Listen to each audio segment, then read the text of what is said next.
আসসালামু আলাইকুম রহমতুল্লাহ। বন্ধুরা, আজকে আমরা জানব আল্লাহ আমাদের কেন পরীক্ষা করেন। বড় কিছু অর্জন করতে গেলে বড় কিছু বিসর্জন দিতে হয়। বড় কোনো পুরস্কার পেতে গেলে বড় ধরনের পরীক্ষা দিতে হয়।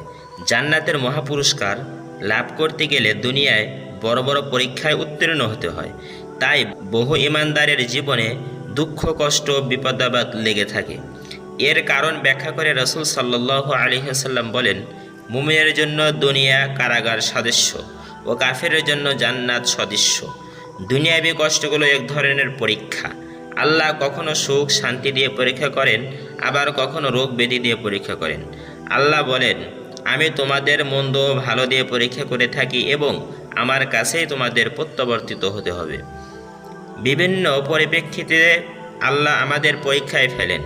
নিম্নে আল্লাহর পরীক্ষা গ্রহণের বিভিন্ন কারণ উল্লেখ করা হলো। ১. গুনাহ মাফ ও পুরস্কার প্রদান। ইব্রাহিম আলাইহিসসালামকে মহান আল্লাহ নানাভাবে পরীক্ষা করেছেন। সব পরীক্ষায় তিনি উত্তীর্ণ হয়েছেন। মহান আল্লাহ তাকে এর যথাযথ প্রতিদান দিয়েছেন। ইরশাদ হয়েছে, আর স্মরণ করো যখন ইব্রাহিমকে তার রব কয়েকটি কথা দ্বারা পরীক্ষা করেন এবং সেগুলো সে পূর্ণ করেছিল। আল্লাহ বলেন, আমি তোমাকে মানবজাতির নেতা বানিয়েছি। সে বলল, আমার বংশধরদের মধ্যে থেকেও। আল্লাহ বললেন, আমার প্রতিশ্রুতি জালেমদের জন্য প্রযোজ্য নয়। পরীক্ষার দ্বিতীয় কারণ হচ্ছে পরিশুদ্ধ করা।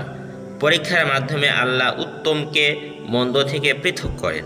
ইরশাদ হয়েছে, তোমরা যে অবস্থায় আছো সে অবস্থায় আল্লাহ কোনো ক্রমেই বিশ্বাসীদের ফেলে রাখবেন না, যে পর্যন্ত না তিনি ভালোদের থেকে মন্দের পৃথক করেন।